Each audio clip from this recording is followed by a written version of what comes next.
As long as there have been human beings, there has been love, exactly the kind of modern, passionate love that we would experience today. Love was important for evolution. It made it possible to survive. Poet, author, and naturalist Diane Ackerman today on Now I've Heard Everything. I'm Bill Thompson.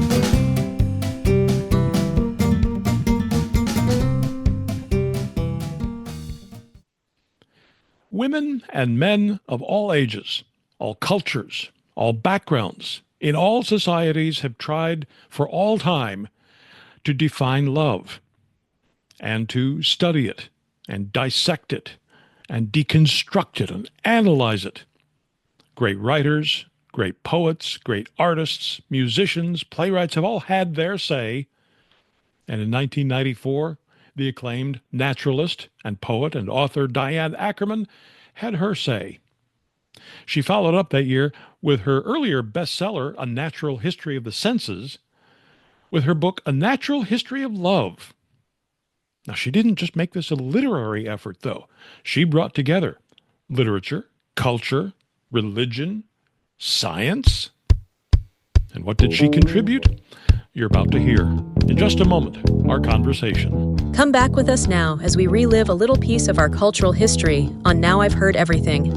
This interview is from Bill Thompson's 30-year archive. Enjoy.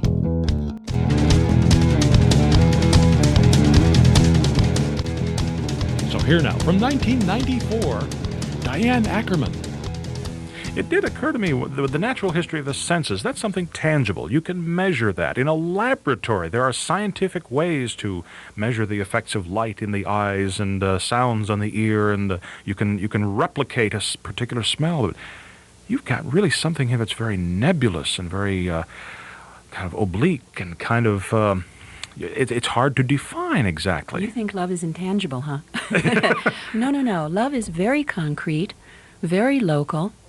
The feelings are intense and overwhelming, but the actual history of love, the science of love, the psychology of love, the customs of love, those could not be more concrete. Some of the oldest writings about love that we found are the hieroglyphic love poems.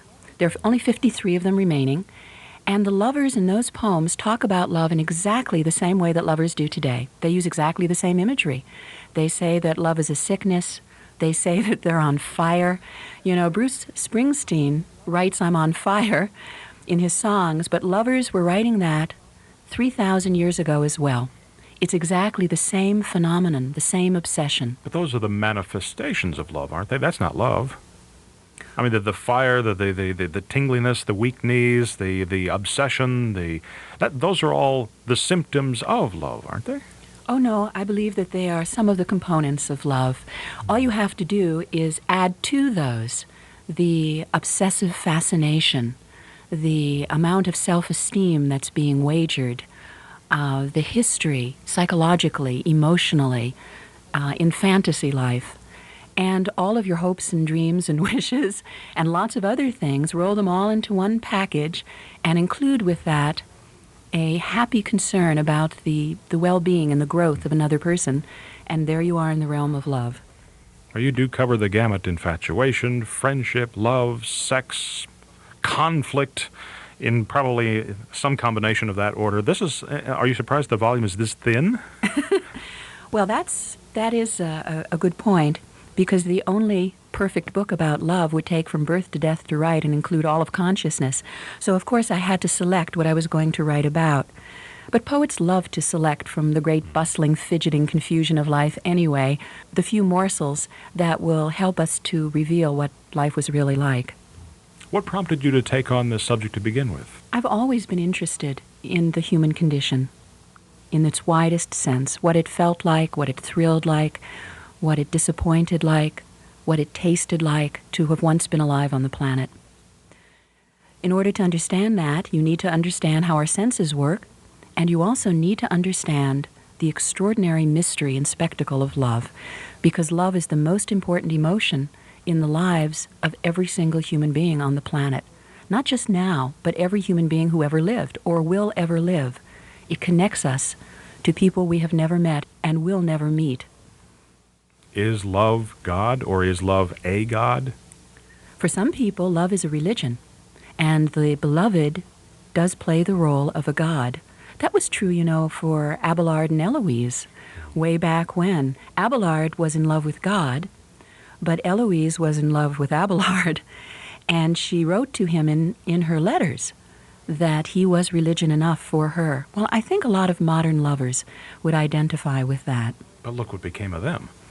Yes, their story didn't end very happily, but it didn't end happily because they had relationship problems. This sounds like they had John Bobbitt problems. This, which maybe proves a small point, and that is that there really is nothing new under the sun when it comes to love and its various symptoms, manifestations, or otherwise expressions of. In our foolishness, we think that love might have been invented by the Greeks and that romantic love came in the Middle Ages. But when you start looking at the history of our kind, the most ancient records of love, you discover that as long as there have been human beings, there has been love, exactly the kind of modern, passionate love that we would experience today. Love was important for evolution. It made it possible to survive. But then you must ask yourself, why did we need love to survive as a species? It could only be because we were such a violent and destructive species that without the balm of love, we would not have endured. I'm also grateful to you for translating the naughty passages of Shakespeare for us as to what they really mean. And here in my innocence, I just thought they were making some conversation. I had no idea that's what they were talking about. Students of Shakespeare need to know this. Shakespeare's kind of a dirty old man. Oh, he was a very dirty old man. He was bisexual, and he once made the mistake of introducing his male lover and his female lover to each other, and he lost both of them. But he was Shakespeare. He could easily find. There must have been some Shakespeare groupies back in those days. Oh, I bet there was. But if you read his poems, he lived somewhat of a miserable and brilliant life. It was alternately thrilling and full of self-esteem and a life full of destitution. See, this is one of the things that has always fascinated me, is why love can not only inspire great works of art when you are in love, but also when you are downtrodden by love, you can do great work. Country music would not exist were it not for downtrodden love, and the love that makes you hurt inside, and your search for love, and your longing for love. It isn't just the possession of a great love that can inspire these works. That's true, but love hypnotizes the person who is in love and challenges them and inspires them to become greater than they are, to be the best that they can possibly be. In love, we become lovable. In love, we become powerful. And that allows us to create great works of art, to become altruistic, to be the best people that we would want to be. Well, that explains those relationships books that I've talked to the authors of, who say if you want to find someone to love, become lovable yourself first. Good luck.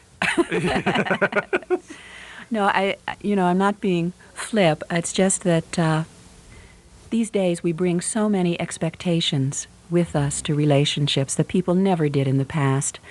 This is the best time in the world to be a woman, right at the tail end of the 20th century and in the Western world, because for most of human history, women had no choice in whom they were going to marry. They certainly could not marry for love. Neither could men marry for love. Marriage was a business contract. It bound families together. It helped a family improve its social status. It was involved with the exchange of goods and services. Women were chattel. In fact, in the ancient Greek wedding ceremony, the father of the bride says to the groom, "I give you my daughter for the legitimate plowing of heirs." Women were merely arable land. So as I say, this is the ideal time to be a woman, but it also means that women expect to be happy when they get married. So do men. Women expect to marry for love.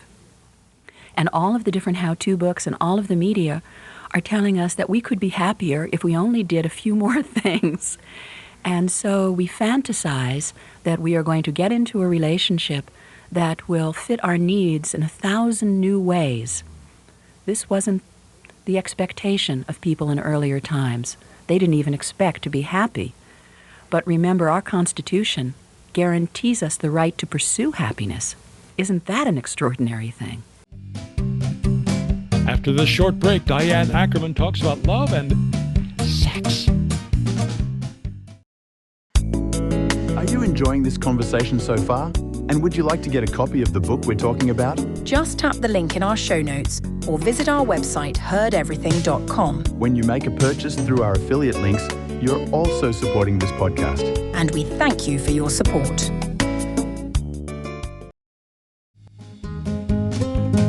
Now back to my 1994 conversation with Diane Ackerman.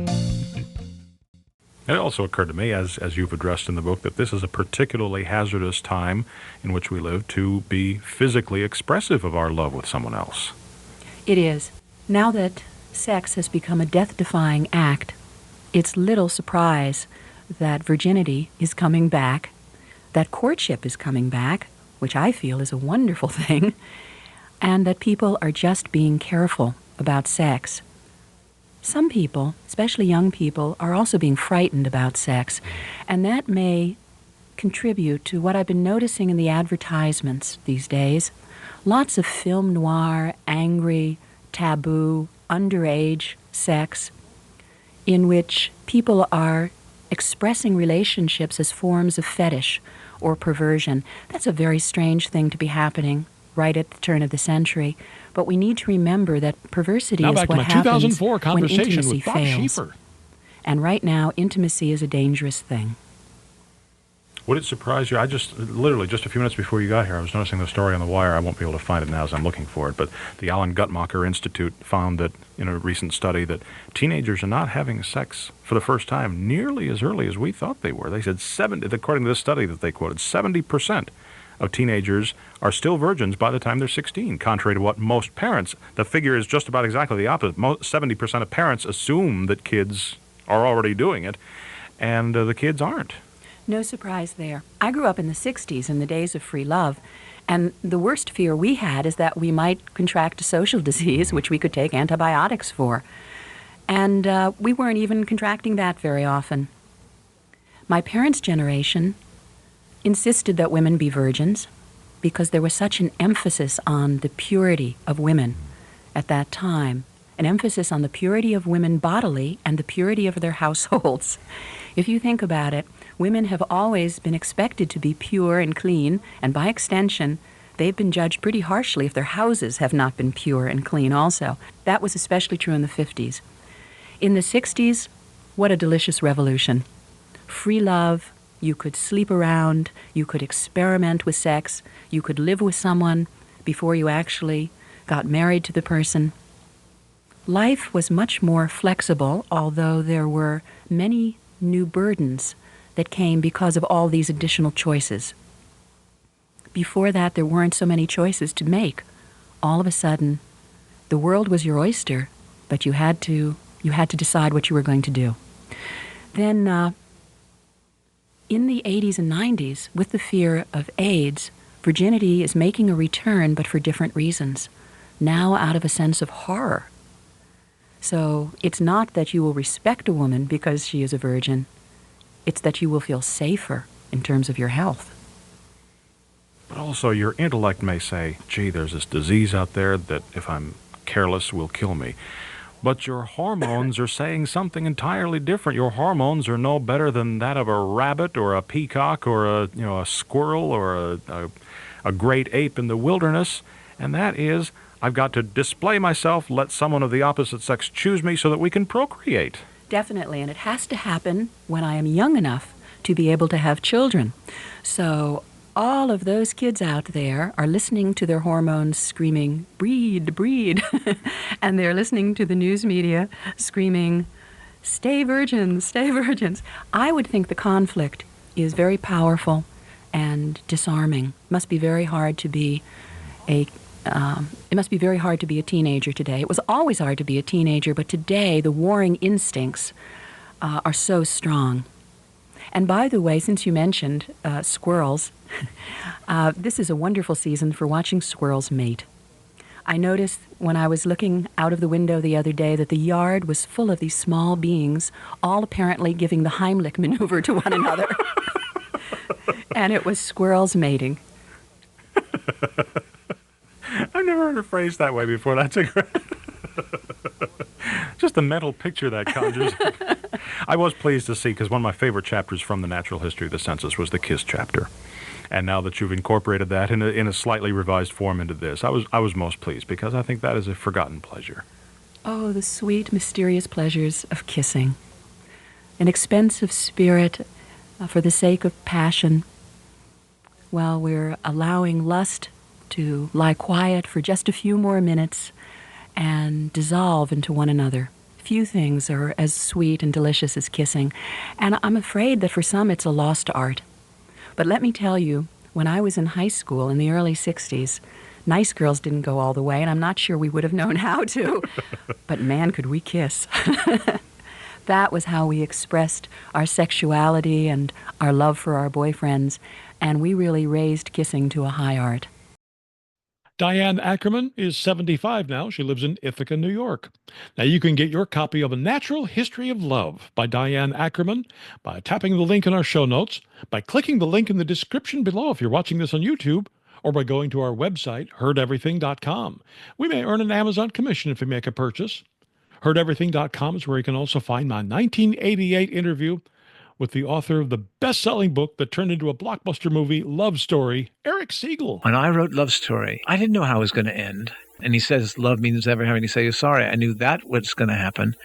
But then they fall in each other's arms and Oliver cries. I didn't have the slightest idea that was going to happen. And I burst into tears. And also from 1988, my conversation with noted sex researcher Cher Haidt. If women say that if men would open up more, they would feel closer, men should listen, because I think then women would really not be needing so many extramarital affairs, and perhaps men wouldn't either. And of course, we post new episodes of Now I've Heard Everything every Monday, Wednesday, and Friday, and you can find us everywhere you find podcasts. And thank you so much for listening. Next time on Now I've Heard Everything, he reshaped what American jazz was all about for the entire second half of the 20th century. My 2003 conversation with the founder of the Newport Jazz Festival, George Wein. Jazz is no longer a dirty word. When I started, people would say to my father, as a nice middle-class doctor, when is Georgie going to get a job? No, there's respect for jazz. That is the evolution. That's next time on Now I've Heard Everything. I'm Bill Thompson.